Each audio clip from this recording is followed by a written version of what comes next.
Bonsoir à tout le monde. Bienvenue dans ce cours qui va nous permettre de pouvoir définir ensemble les principes sur lesquels reposent les lois de la sanctification du moi élaborées par Maïmonide. Il est vrai que quand on commence ces lois, on peut considérer que ce sont les lois qui sont en vérité les plus compliquées abordées par Maïmonide. Parce qu'on va dire que toutes les lois qui concernent le shofar, le lulav, etc., ce sont des lois finalement que nous pratiquons au jour le jour. Donc, matériellement parlant, ce sont des concepts que nous avons l'habitude d'utiliser et de pratiquer.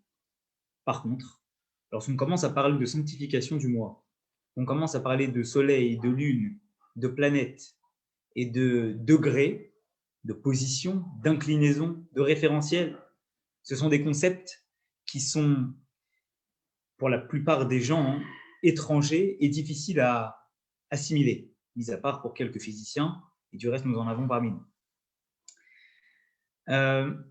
Ce que je voulais vous préciser déjà avant, c'est que, évidemment, toutes les lois de ces prakim, ces chapitres, eh bien, elles reposent sur un principe clair et sur un référentiel clair, qui est le référentiel qu'on appelle le référentiel géocentrique. C'est le référentiel, historiquement parlant, qui était celui élaboré par Ptolémée, qui ensuite a été réfuté par Galilée, qui a été, on va dire, discuté par un Newton, qui a été repris avec la théorie de la relativité. Je ne suis pas un physicien, donc j'aurai beaucoup de mal à vous parler avec précision de ces choses-là. Mais en tout cas, ce que je peux vous dire, en quelques mots, et sans rentrer finalement dans ce débat référentiel héliocentrique ou géocentrique, c'est qu'à plusieurs reprises, les gens ont questionné le rabbi pour savoir est-ce que c'est admissible, d'accord, de considérer aujourd'hui le référentiel géocentrique, la Terre autour et mouvement circulaire des planètes, y compris le Soleil et la Lune, qui tournent autour de la Terre, comme quelque chose qui est plausible aujourd'hui. La réponse formulée par le rabbi, lorsque cette question lui a été posée, est une question, et le rabbi a dit que c'était une question finalement de référentiel. Il a dit que jusqu'à aujourd'hui, en physique, il est difficile de pouvoir admettre qu'en deux éléments gravitent l'un autour de l'autre, de savoir lequel est en mouvement de façon précise et lequel est fixe. À partir de là, comme il est compliqué de définir cela, qui peut savoir réellement qui est en train de tourner et qui est immobile? Et lorsque la théorie héliocentrique dit que le Soleil est immobile et que la Terre tourne autour, elle préfère penser que c'est le Soleil finalement qui est immobile et que c'est la Terre qui tourne autour. Mais pourquoi le rabbi dit, mais pourquoi ne pas retenir comme acquis le référentiel qui est celui que nous avons depuis toujours, le référentiel de Ptolémée, repris également par Rambam, mais évidemment basé sur la Torah, comme on va le voir en quelques mots ensemble, que c'est finalement la Terre qui est au centre et que c'est le Soleil qui est en train de tourner autour de la Terre, y compris les autres planètes. Je vous ai dit que finalement, ces références, on l'a définies comme les références qui ont été publiées et retenues comme celles de Ptolémée, elles sont à la base retenues par la Torah. Alors j'aimerais vous citer quelques sources de la Torah avant de commencer à aborder le sujet concret, mais déjà que vous puissiez avoir un panorama peut-être plus clair sur les idées que nous allons avancer et sur quels référentiels elles sont basées, des mots de la Torah qui nous permettent d'affirmer, d'après Maïmonide, que c'est bien la Terre qui est au centre et c'est le Soleil qui tourne autour. Sefer Bereshit. Je vous cite les différentes sources de la Torah, comme ça vous les avez. Dans le Sefer Bereshit, il est écrit Hashemesh Yatsa ala Haaretz. Il est écrit que c'est le Soleil qui est sorti sur la terre. priori, Rambam et les sages déduisent de là que puisque c'est le soleil qui sort sur la terre, c'est bien le soleil qui est en mouvement et la terre qui est fixe. Et à plusieurs reprises dans la Torah, on parle de la terre et on parle du soleil. Mais lorsqu'on parle de mouvement, à aucun moment nous sommes en train de parler que la terre est en mouvement et que le soleil est immobile, mais c'est bien le contraire. Deuxième référence, vous savez, quand Yaakov est arrivé dans l'endroit, effectivement, où il s'est arrêté pour se reposer sur le mont Moria, en allant en direction de Laban, il est écrit Vaïvga Bamakom, Vayal Enshan, il s'est endormi là-bas, qui bat à Shemesh, car le soleil arrivait. On parle encore de mouvement du soleil. Il est écrit dans le Sefer Isaïe, Vatashov à Shemesh, Eser Maalot, Bemaalot Asher Yarada. Le soleil est arrivé de 10 degrés. Autrement dit, le soleil a bougé de sa trajectoire de 10 degrés. Et vous allez voir tout à l'heure que c'est très intéressant. Quand Isaïe fait référence d'un mouvement circulaire du soleil en parlant de degrés, c'est effectivement des principes que nous allons aborder ensemble tout à l'heure. Quatrième référence, il est écrit que lorsque le peuple juif était dans le Jourdain, Dieu a arrêté le soleil, Shemesh Begibondom, autrement dit, Dieu a arrêté le mouvement du soleil. Et une dernière référence, dans Kohelet, Ve'aretz Leolam Omedet. Il est écrit là-bas que la terre, c'est le roi Salomon qui a dit ça, il a dit Doroler Dorba, une génération vient, une génération part, Ve'aretz Leolam Omedet, et la terre reste toujours fixe. Il continue, Ve'zarach HaShemesh, il est écrit que le soleil s'est levé, ou Ba HaShemesh, et le soleil a avancé. De toutes ces références-là, on voit qu'à chaque fois dans la Torah qu'on parle de soleil, on parle de soleil en mouvement. Et quand on parle de terre, on parle de terre fixe. Voilà les références sur lesquelles se base la Torah pour nous dire que le référentiel à retenir et tous les calculs mathématiques et physiques que fait Maïmonide, en très bon astronome, reposent sur le principe du référentiel géocentrique, avec la Terre au milieu et tout qui gravite autour. Je vais remettre en mouvement ce que vous avez à l'écran et je vais commencer effectivement à vous dire en introduction les choses que nous allons expliquer. Ce soir, on va parler de principes généraux, comme on l'a dit. On va parler de mouvement. On va parler du temps avec lequel on peut estimer le déplacement du Soleil, le déplacement de la Lune, le déplacement des autres astres, des autres planètes. On va également estimer le principe de l'année embolismique, dans quel cas la Torah décide de rajouter un 13e mois et pourquoi. On va également parler de différences, l'été, l'hiver, les saisons, le coucher, le lever du soleil. Et on va essayer au moins de poser des principes sur ces choses. J'aimerais évidemment vous expliquer d'abord ce que nous avons à l'écran. Comme vous le voyez, on n'a pas ici fait apparaître les différentes planètes qui gravitent également autour de la Terre, parce que finalement, ce dont nous allons nous intéresser maintenant, et c'est finalement ce qui est intéressant lorsqu'on parle de sanctification du mois, c'est la Terre, la Lune et le Soleil. Comme vous le voyez ici, on a donc la Terre au centre, la Lune et le Soleil. Et on a tout autour, on a l'impression, quand on regarde comme ça, on a l'impression d'avoir, en tout cas, 12 noms différents. Et la question qu'on peut se poser, c'est quel est le symbole que représentent ces différents noms? On y reviendra un tout petit peu plus tard. Mais ce qui est important de retenir, c'est de partir sur une base très claire qu'il est important d'avoir en tête.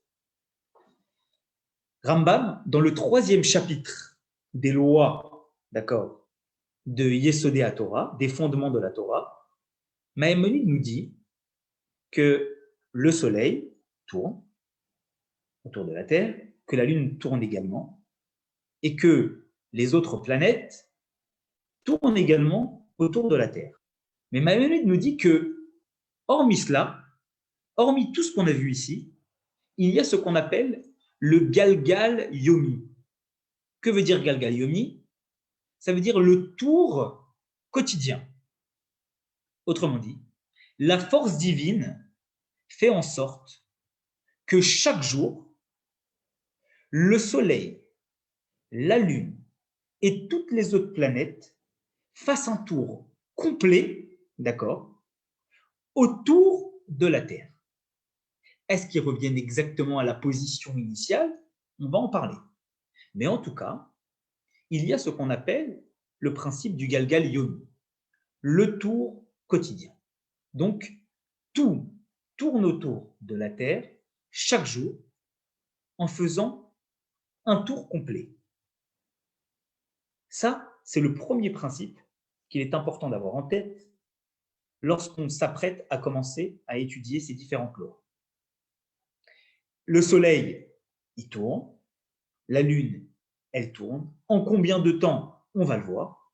Mais ce qui est sûr, c'est que si je prends de façon générale tous les astres autour de la Terre, par la force divine, ils font tous un tour en 24 heures autour de la Terre. Maintenant qu'on a vu ça, on va s'intéresser à la différence entre ce Galgal Yomi, c'est-à-dire ce tour quotidien dont on a parlé, de tous les astres,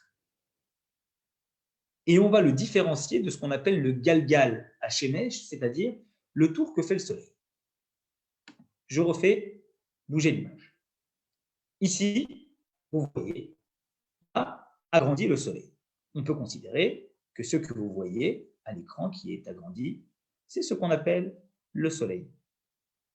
Le Soleil, on le sait, il tourne, d'après ce qu'on a dit, autour de la Terre.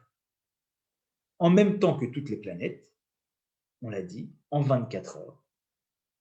Mais hormis ce tour que le Soleil est en train de faire, avec toutes les autres planètes, le Soleil, il est également en train de tourner lui-même.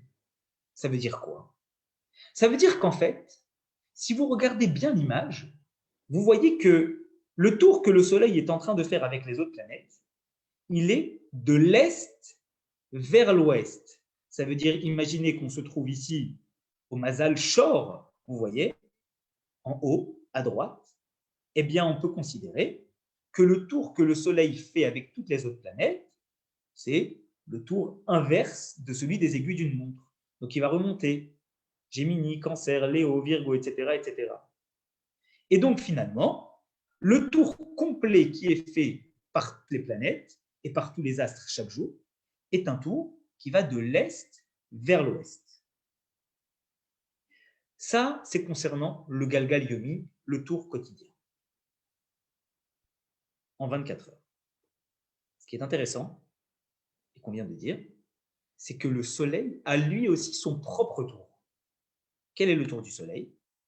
Eh bien là, vous le voyez à l'image, le Soleil, il est en train de tourner en même temps que les autres planètes, et donc il fait son tour. Mais ce qu'il faut voir aussi, c'est que le Soleil, mis à part ce qu'on vient de dire, il a aussi un tour à lui. Mais son tour, il est dans la direction opposée, d'accord, de celui du Galgal Yomi. Le tour quotidien avec tous les astres, c'est de l'est vers l'ouest. Mais le tour du Soleil qu'il est en train d'accomplir, c'est de l'ouest vers l'est. Ce qui fait qu'on a deux tours qui s'opposent. Un mouvement du Soleil qui est avec toutes les planètes de l'est vers l'ouest, et un mouvement opposé du Soleil qui est le mouvement de l'ouest vers l'est.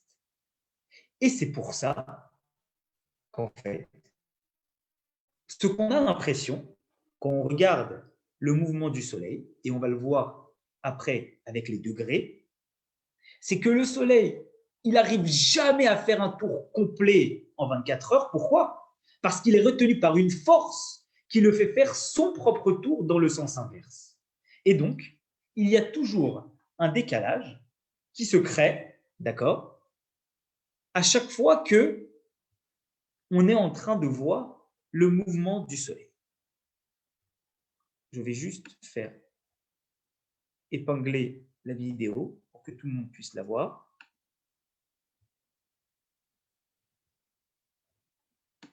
Hop, je me remets un instant.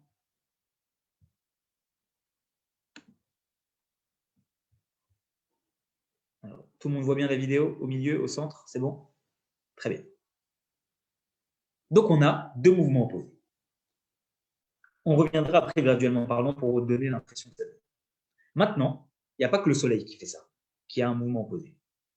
La Lune, elle a exactement le même mouvement. Elle a un mouvement, elle aussi, d'accord, qui est de l'est vers l'ouest, avec tous les autres astres, mais elle a aussi son propre mouvement, son mouvement qui la conduit, d'accord, vous la voyez ici, la Lune, on clique dessus, son mouvement avec tous les autres astres, en 24 heures, elle fait le tour, mais elle a aussi son propre mouvement, et le propre mouvement de la Lune, c'est le mouvement inverse. Et le mouvement inverse de la Lune, c'est quoi? C'est également de l'ouest vers l'est. Et donc, le Soleil et la Lune, ils tournent non seulement avec tous les autres astres dans une direction, mais ils tournent aussi dans la direction opposée. Et c'est pour ça, comme on va le voir maintenant, qu'il y a un décalage à chaque fois entre le mouvement du Soleil et le mouvement de la Lune. Pourquoi? Parce que la Lune, tout en faisant son propre tour, elle va malgré tout plus vite que le Soleil. Vous allez le voir ici à l'écran. On va le faire apparaître. Donc là, vous avez effectivement le Soleil, la Lune qui gravite autour de la Terre et autour des astres. Et là, vous allez voir que nous allons nous arrêter dans une position qui est celle où le Soleil, la Lune sont directement en ligne, directe avec la Terre, dans ce qu'on appelle le Mazal Talé. C'est ici, le lion. Pourquoi? Ariz, pourquoi?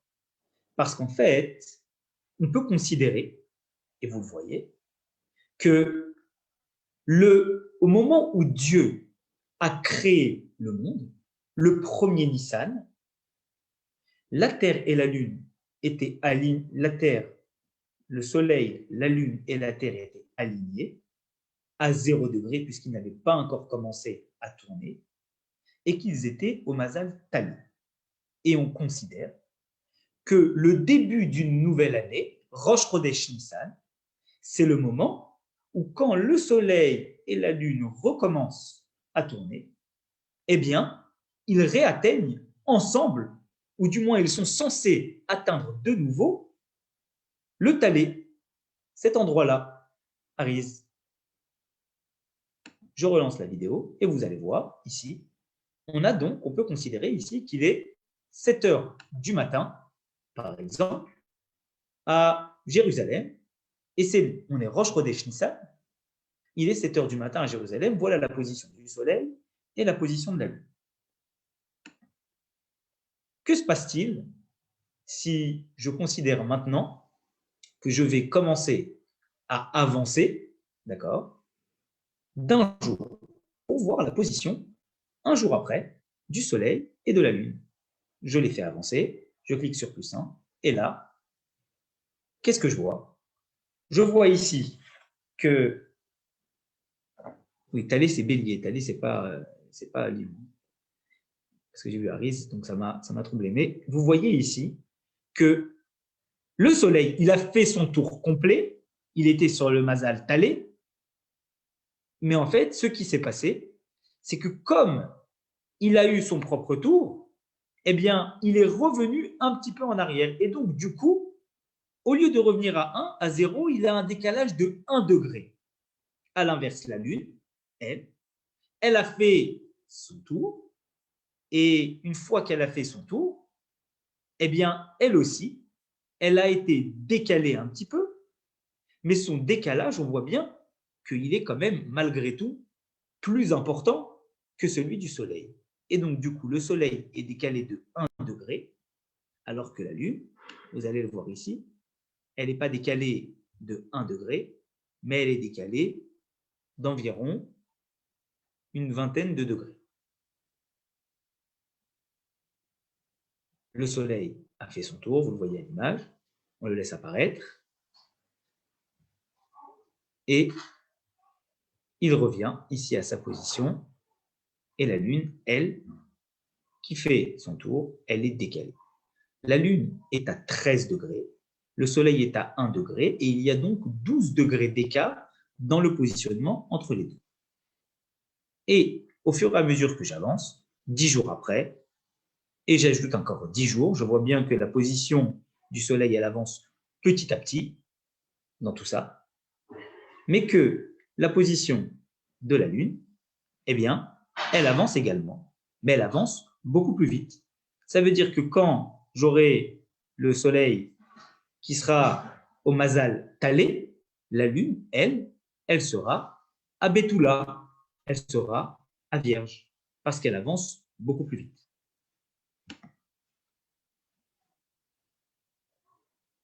Il faut maintenant comprendre quelque chose. On est en train de parler de degrés depuis tout à l'heure. C'est quoi cette histoire de degrés?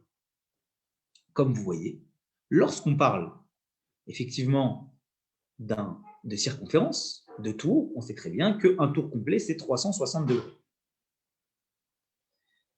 Ces 360 degrés, on a dit tout à l'heure que toutes les planètes, elles tournaient autour de la Terre.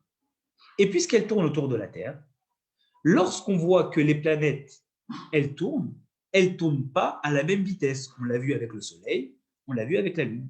Elles ont chacune une vitesse qui est différente.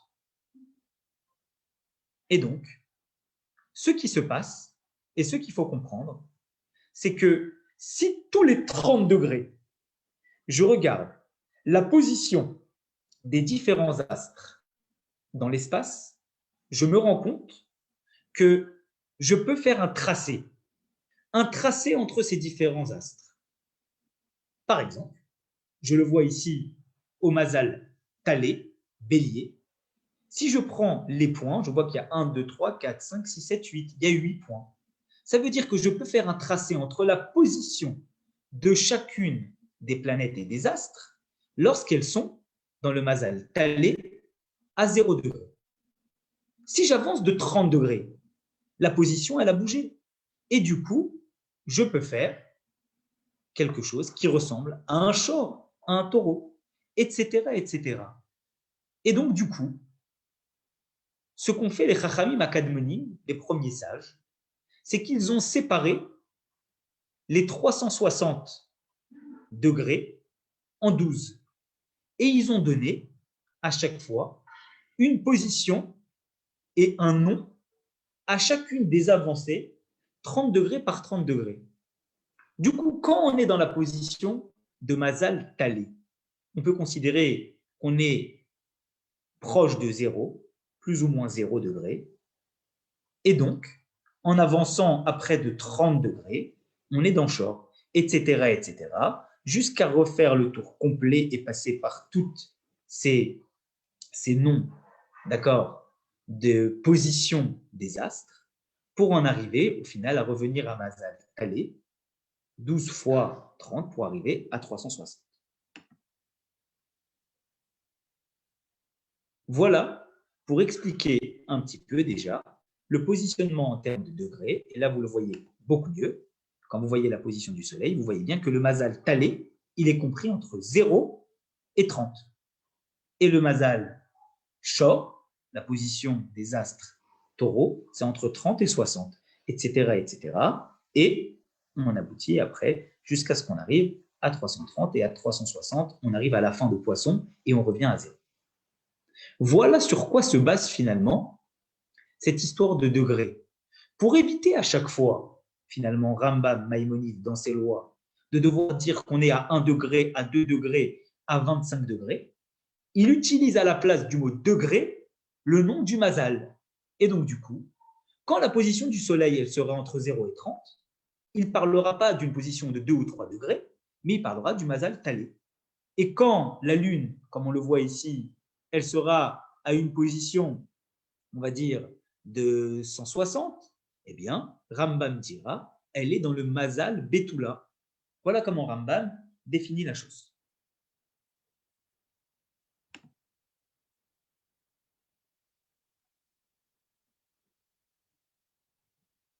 Vous voyez ici, dans l'image, on voit que cela réapparaît ici maintenant de façon plus précise, effectivement, tout ce qui se passe avec les astres. On va maintenant arriver à parler des saisons. Maintenant qu'on a défini les planètes, qu'on a défini la place du Soleil, la place de la Lune et la distance qu'il y a entre les deux, ces 12 degrés qu'il y a à chaque fois entre le Soleil et la Lune, on va maintenant parler des saisons.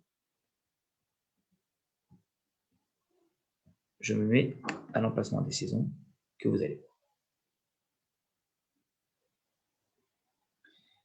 Pour comprendre les saisons, il faut comprendre un principe essentiel. C'est qu'en fait, comme vous l'avez vu depuis tout à l'heure, la Terre et les astres qui sont autour, ils gravitent, on l'a vu, autour, d'accord? Tout gravite autour de la Terre. Mais ça ne gravite pas en inclinaison droite.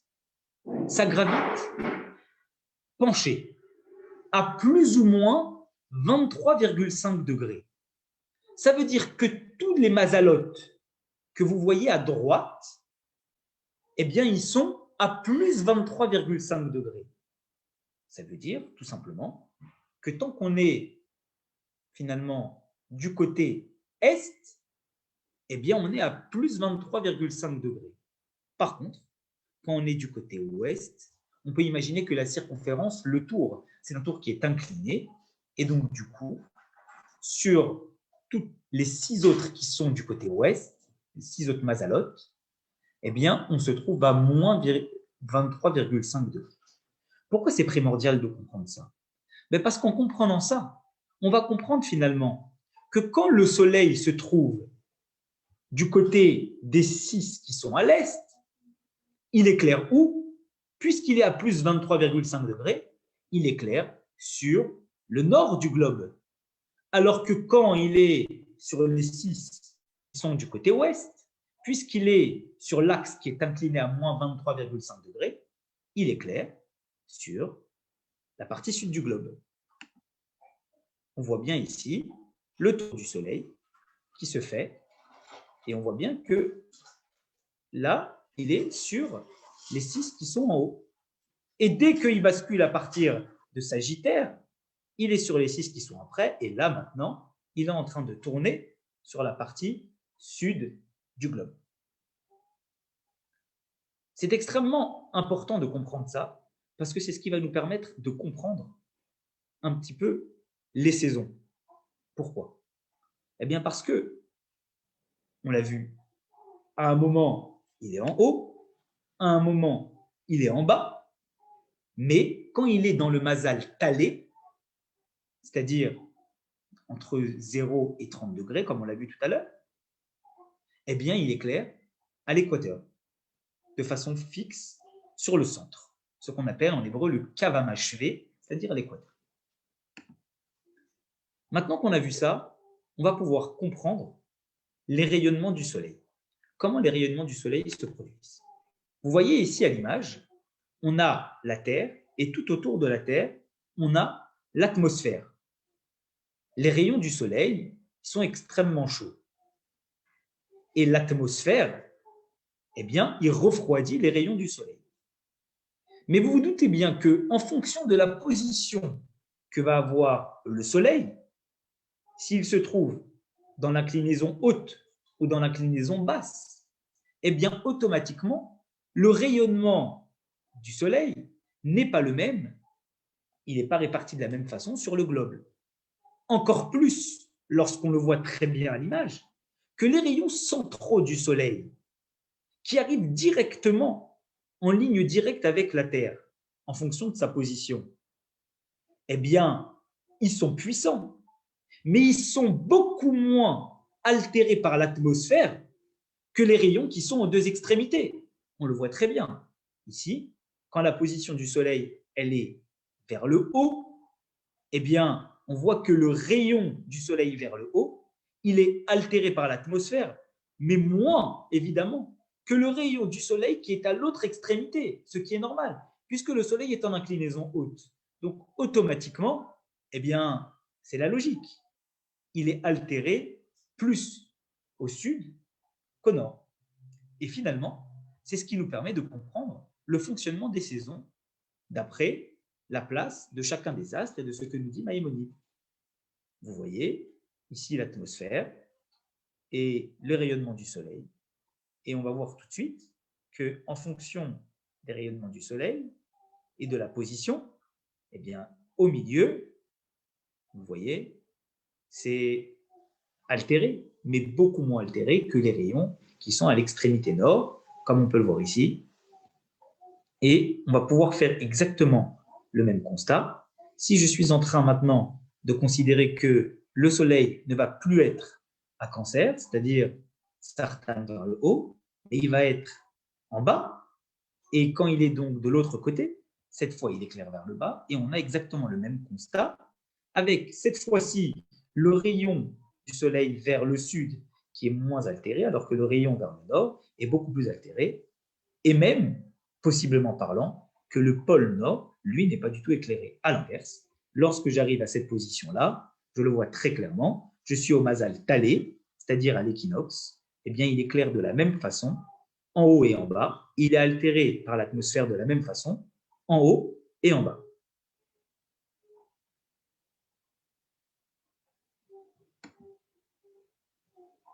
Du coup, en voyant ça, et en comprenant maintenant ce qu'on vient de dire ici par rapport à l'atmosphère, par rapport au moment où ça éclaire plus, où ça éclaire moins, eh bien, ça va nous permettre de comprendre maintenant, finalement, comment ça se passe au niveau du décalage qu'il peut y avoir entre le lever du soleil et le coucher du soleil. De la même façon, avant de dire ça, que, comme on l'a vu, l'inclinaison de l'axe des astres par rapport à la Terre bouge en fonction du Mazal, et qu'on en a 12. Si on a 4 saisons, on comprend bien que si lorsque le soleil est au Mazal Talé, d'accord, et qu'il éclaire directement au niveau de l'équateur de façon normale, eh bien, Talé et les 3 qui sont après, donc Talé, Shor et Théomime, correspondent au printemps. Sartan, Arié et Betula correspondent à l'été. Les 3 qui sont après correspondent, eh bien, à l'hiver, à l'automne, et les 3 qui sont après correspondent à l'hiver. Et donc, petit à petit, on revient à Talé pour revenir au printemps. Je remets l'image en marche et maintenant nous allons nous intéresser au décalage qu'il peut y avoir en fonction de la position entre le coucher et le lever du soleil. Imaginons que le soleil se trouve au Mazal Talé, au départ. On peut imaginer qu'une personne qui se trouve eh bien, à Jérusalem, par exemple, il a tout cet angle de vision que vous voyez sur le bleu, d'accord, et que le positionnement de cette personne, vous le voyez, c'est la petite flèche qui est en haut. Donc, lui, il voit quand il est sur le bleu, c'est-à-dire sur la phase hachurée en bleu, et sur toute l'autre phase, il ne voit pas. Imaginez maintenant que je mette en mouvement le soleil. On a dit qu'à Mazal Talé, il est sur la phase haute. Donc, que va faire le soleil avec le Galgal Yomi, le tour quotidien? Eh bien, il va évidemment tourner. Et quand il va tourner, qu'est-ce qui va se passer? Il tourne. Et en tournant, là, c'est quand il est à l'équateur. Hop, on le voit. Quand il est à l'équateur et qu'il tourne à Mazal Talé, c'est-à-dire à 0 degré, on peut considérer que le lever du soleil, il est ici. Coucher du soleil plutôt, parce que c'est le moment où il est en train de voir, et dès qu'il basculera dans l'autre phase, c'est le moment où il ne voit plus. Donc le coucher du soleil, il est exactement à 6 heures. Donc quand on est à Jérusalem et qu'on est au printemps, le coucher du soleil est à 6 heures par rapport à l'inclinaison qui est à 0 degré. Mais le soleil, il avance. Et quand le soleil il va avancer, qu'est-ce qui va se passer? Il va se retrouver après, du côté haut. Quand il est à Sartan, là, il éclaire sur le haut. Et là, ce qu'on voit, c'est que comme il y a un décalage, cette fois-ci, c'est pas à 6 heures que le soleil va se coucher, c'est 1 heure plus tard. Et donc, c'est pour ça qu'on voit que finalement, lorsqu'on est en été, les jours sont plus longs. Parce que lorsqu'on est en été et qu'on est à Jérusalem, la place du soleil, elle a bougé. Elle se situe plus à 30 degrés. Elle se situe maintenant de l'autre côté. Elle est à Sartan. Et le décalage en fonction de ce qu'on voit, il produit que finalement, on voit qu'on est 1 heure plus tard. Parce que finalement, les jours sont plus longs quand on est en été. Le même constat, si on bouge et que maintenant, eh bien, on ne se situe plus à Sartan, on se situe à Sagittaire, là on est vers le bas, et là on voit bien que la position de la vision qu'on a, elle est toujours la même, sauf que à quel moment on va commencer maintenant à basculer entre le coucher et la nuit, c'est 1 heure plus tôt. Et donc c'est pour ça que en hiver, de l'autre côté, eh bien, le soleil se couche 1 heure plus tôt. Ce même constat, on peut le faire lorsqu'on parle non pas de coucher, mais lorsqu'on parle de lever de soleil. C'est exactement le constat inverse qu'on va pouvoir faire. Vous allez le voir à l'image, ici, également au niveau du lever. Voilà. On le voit, on est à moins 23,5 degrés quand on se trouve dans la position qui est celle que nous voyons à l'écran. Et donc, c'est à 7 heures du matin qu'il y a le basculement. Et de la même façon, on le voit ici, lorsqu'on se trouve sur l'équateur, il n'y a aucune différence, puisque lorsqu'on est à l'équateur, le soleil, il va éclairer lorsqu'il est à 0 degré, ou même lorsqu'il est de l'autre côté, de la même façon. Et c'est pour ça que la vision qu'on va en avoir, elle va faire que le lever, que le coucher du soleil, il sera toujours à 6 heures.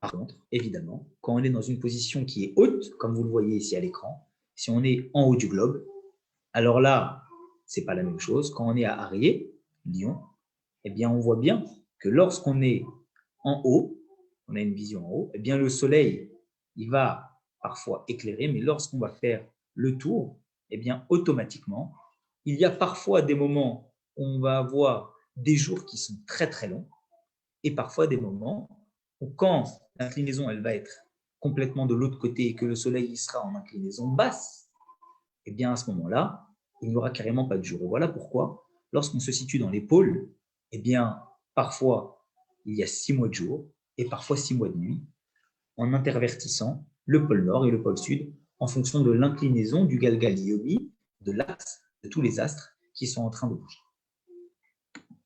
Maintenant qu'on a vu ça, on va s'intéresser encore à 2 principes généraux qui sont le molad, le renouvellement de la lune, et ensuite on parlera des moments où il faut rajouter un 13e mois, l'année embolismique.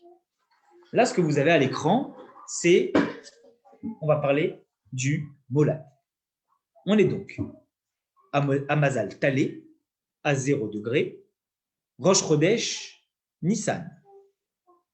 Que se passe-t-il? Le soleil et la lune, on a dit qu'ils avancent avec tout, il est 7 heures du matin, comme on avait vu tout à l'heure, mais ils avancent aussi un petit peu eux-mêmes. Ah, là on le voit très clairement, le soleil, évidemment par son propre mouvement, il est à 1 degré, alors que la lune, elle est à 13 degrés.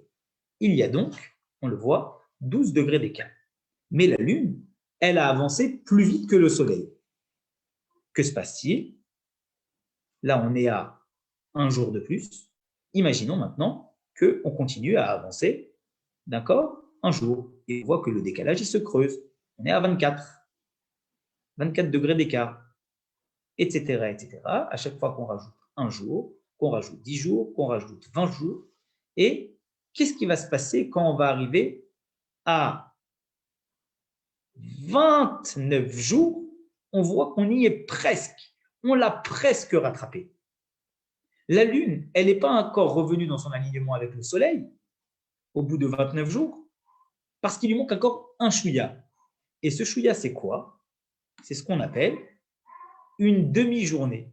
Voilà pourquoi on considère, pour que la Lune elle rattrape le Soleil, qu'il faut encore 29, pas 29 jours, mais 29,5 jours pour arriver dans l'alignement total entre la Lune et le Soleil. Et c'est ça qu'on appelle le molad, le renouvellement. Une précision importante, c'est que ce qui fait que nous voyons la Lune, ce n'est pas la vision qu'on en a directement de la Terre, c'est le reflet du Soleil sur la Lune. Et c'est pour ça qu'en fonction de la position de la Lune par rapport au Soleil, eh bien, on va observer le jour ou la nuit une Lune en fonction du mois qui avance, qui va être totalement différente. Et quand on arrive au renouvellement de la Lune, le Soleil est aligné totalement avec la Lune et c'est là qu'on va recommencer à voir la position initiale qu'on avait entre la Lune et le Soleil. Ça, c'est ce qu'on appelle le molad, le renouvellement de la Lune. Maintenant qu'on a vu ça, cet alignement, on va parler maintenant du principe de l'année embolismique. On est revenu au Mazal Talé. On est revenu donc à notre position qu'on avait initialement. On est Rosh Chodesh Nissan, le premier jour du mois de Nissan, et tout est aligné à 0 degré. Que se passe-t-il lorsque on va mettre en mouvement tout ça? Au départ, ils sont à 0, on l'a déjà vu.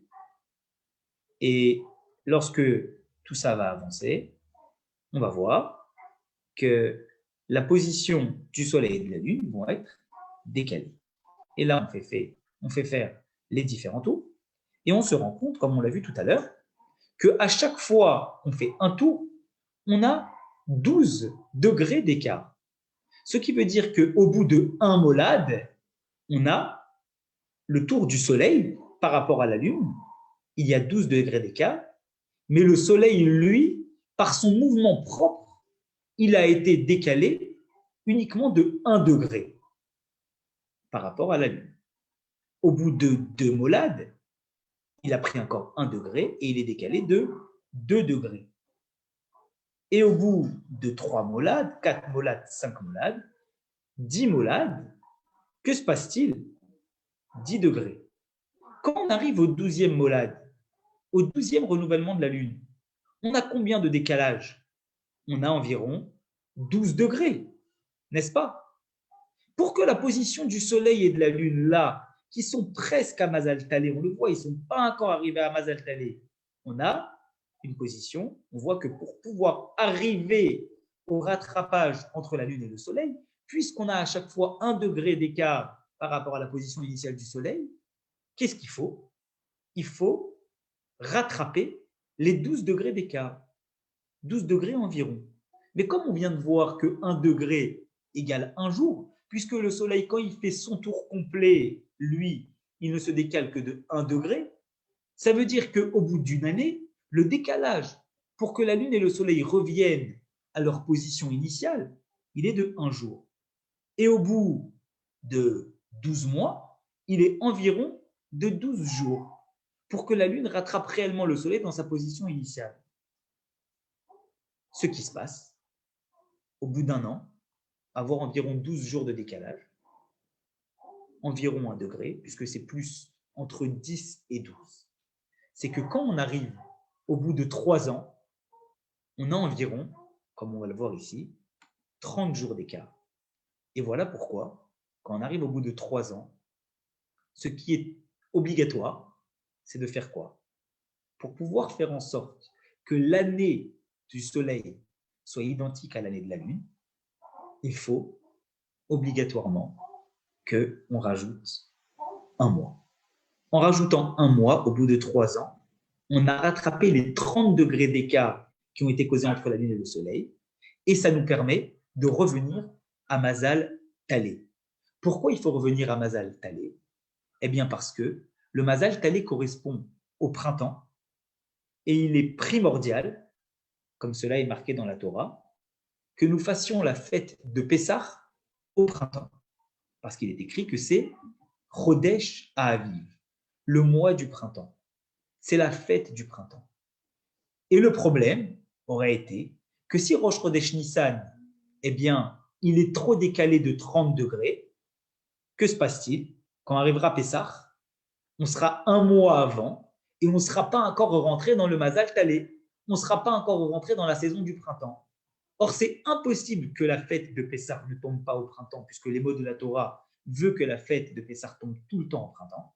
Et donc, tous les 3 ans environ, on va rajouter un mois supplémentaire pour faire en sorte de refaire tomber sur ce décalage de 30 degrés, revenir faire en sorte que Rosh Chodesh Nissan y soit un mois après, en ajoutant le mois de Hadar Bet. Et c'est comme ça qu'on se permet de s'assurer que l'alignement entre le Soleil et la Lune y soit dans le Mazal.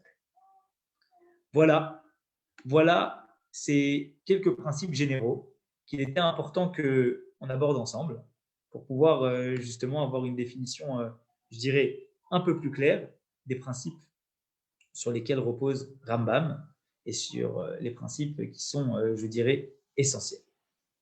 Alors, s'il y a des questions sur ces principes généraux, je suis volontiers à votre disposition et j'y réponds.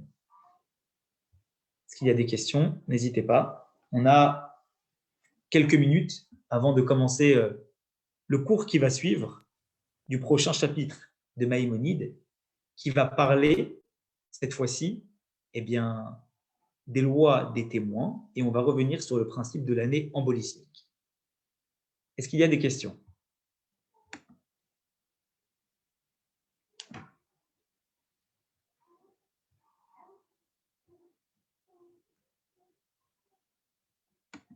C'est bien, c'est que j'ai été très clair. Je suis content, hein? Je peux vous en poser une quand même, Rav. Bonjour, bonsoir.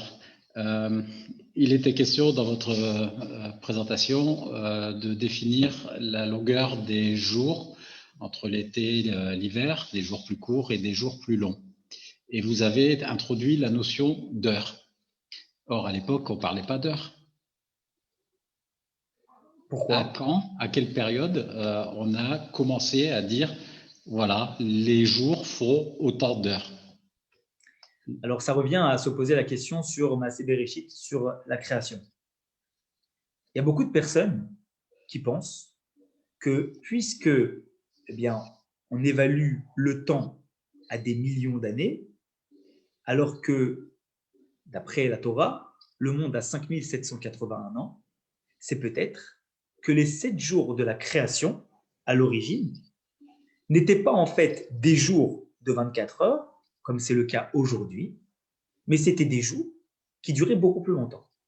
Et ce qui fait que finalement, on en arrive au bout de 7 jours de la création à avoir atteint ces millions d'années et à avoir réussi à atteindre ça.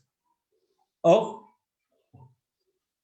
lorsque il est écrit dans la Torah, Yom Echad, jour 1, Vayi Erev, Vayi Boker, et ce fut un jour, et ce fut un matin, et ce fut un soir, et ce fut un matin, jour 1, cela veut dire, le Rabbi nous explique, qu'en fait, la notion de temps, telle qu'elle a apparu dès le premier jour de la création, c'est exactement la même notion de temps que nous avons aujourd'hui, avec des heures de jour, des heures de nuit, mais une journée qui dure 24 heures. Alors vous allez me dire, oui, mais alors comment ça marche? Comment on peut faire coïncider cette histoire d'un côté des millions d'années et le monde qui a 7781 ans? Il y a plusieurs réponses qu'on peut donner. La première réponse, elle est que notre référentiel à nous, comme ce qu'on a dit à propos du référentiel géocentrique, c'est que finalement, ce qui compte pour nous, c'est ce que la Torah nous dit. Ça veut dire qu'on ne doit pas essayer de commencer à chercher, à se dire comment je peux faire coïncider les millions d'années avec le temps actuel en voulant changer la notion du temps telle qu'elle est aujourd'hui et celle qu'elle aurait pu être à l'époque. Parce que ce qu'il faut savoir, c'est que le temps de l'époque est exactement le même temps d'aujourd'hui. Quand on parlait d'une journée au temps de la création, c'est comme une journée aujourd'hui. Et le monde a réellement 5781 ans. Mais ce qu'il faut se dire, c'est que certainement que les principes de datation avec lesquels nous avons daté ces choses-là qui ont des millions d'années, ils sont basés sur des méthodes de datation qui sont plus, pour le moins, certainement imprécises. Et du reste, on le voit très clairement, les méthodes de datation qui sont utilisées aujourd'hui pour pouvoir dater des fossiles ou toutes sortes de choses en disant qu'ils ont des millions d'années, lorsque la datation elle est plus ou moins proche, la précision, elle est réelle. Mais dès que finalement on se rend compte que la datation, elle remonte à un nombre d'années qui est encore plus conséquent, la datation, elle est beaucoup moins précise. Ce qui veut donc dire qu'on se base peut-être sur des méthodes de datation qui nous font, a priori, penser que ces choses-là ont des millions d'années, mais la réalité, elle est totalement différente. J'aimerais soulever également deux autres points. Le premier point que j'aimerais soulever, c'est que rien n'empêche de dire que Dieu, il a créé des fossiles et qu'avec le temps, ces fossiles-là enfouis dans la terre, eh bien, ils ont subi certaines métamorphoses avec les différentes couches et que finalement, ces différentes couches, elles nous ont fait croire que ces fossiles, ils ont des millions d'années, alors que Dieu, déjà à l'origine, il a mis ces fossiles-là vieillis. Parce que nous, on est persuadé que les fossiles que nous voyons, ce sont des fossiles, d'accord, qui ont eu une certaine durée de vie et qu'on commence à compter l'âge du fossile à partir du moment où on essaye de prendre la chose et on se dit, ben, on va faire la connexion entre ce qu'on va trouver à l'intérieur de ce fossile, on va l'évaluer avec le carbone 14 ou avec toutes sortes d'autres moyens de datation. Et c'est comme ça qu'on va estimer combien, plus ou moins, d'années ont ces choses-là.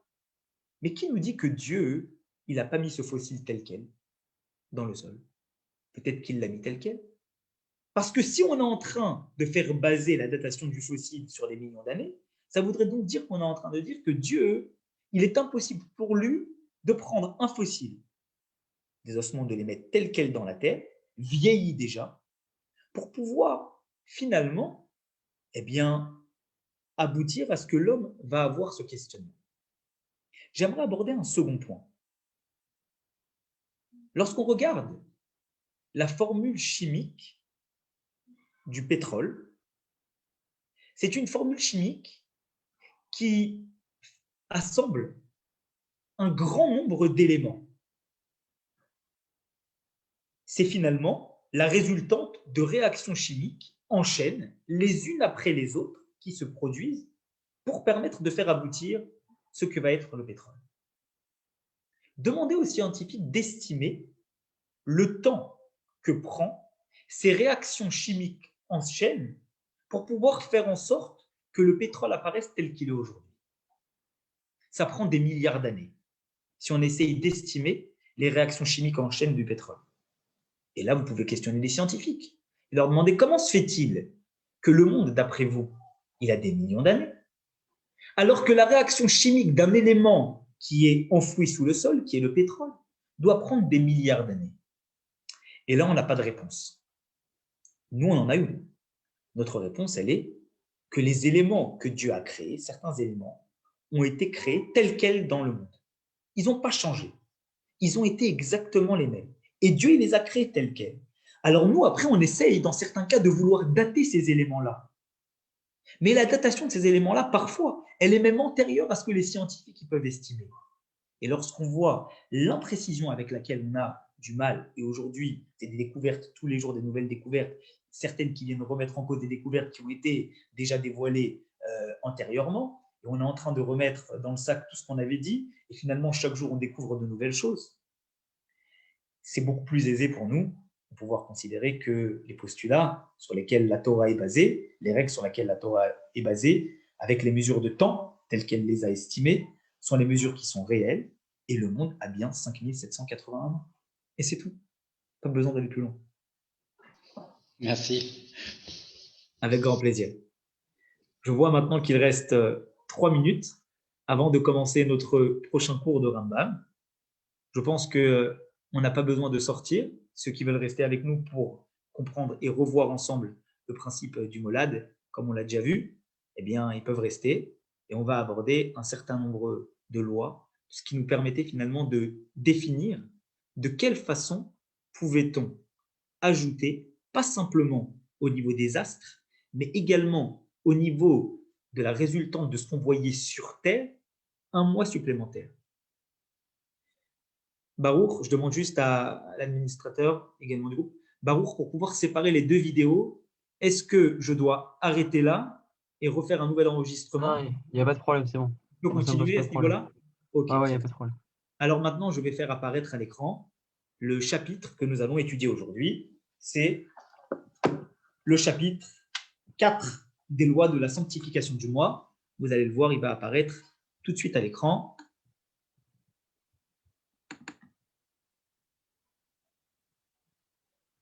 Évidemment, s'il y a d'autres questions, à la suite du cours eh bien, que nous allons faire maintenant, à 21h30, on pourra également répondre à ces questions.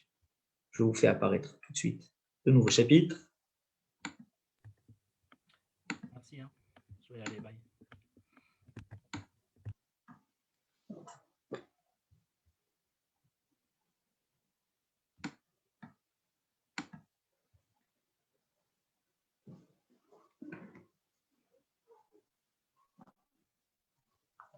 Mais effectivement, ce sont des sujets qui sont extrêmement compliqués à comprendre.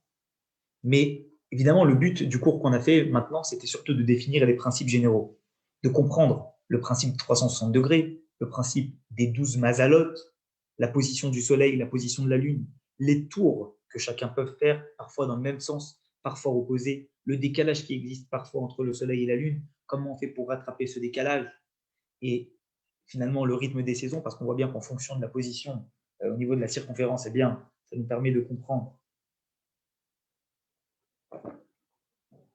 Eh bien, ça nous permet de comprendre comment on est. Je vais juste arrêter la vidéo qui est en cours sur le réseau social. Excusez-moi.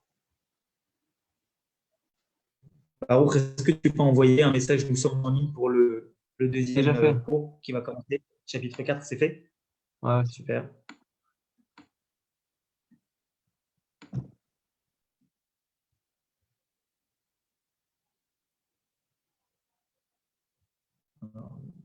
Beaucoup de mal à arrêter cette vidéo. Je pense que c'est pas possible. On va continuer comme ça sur notre lancée et on va relancer effectivement. Est-ce que vous voyez bien le chapitre?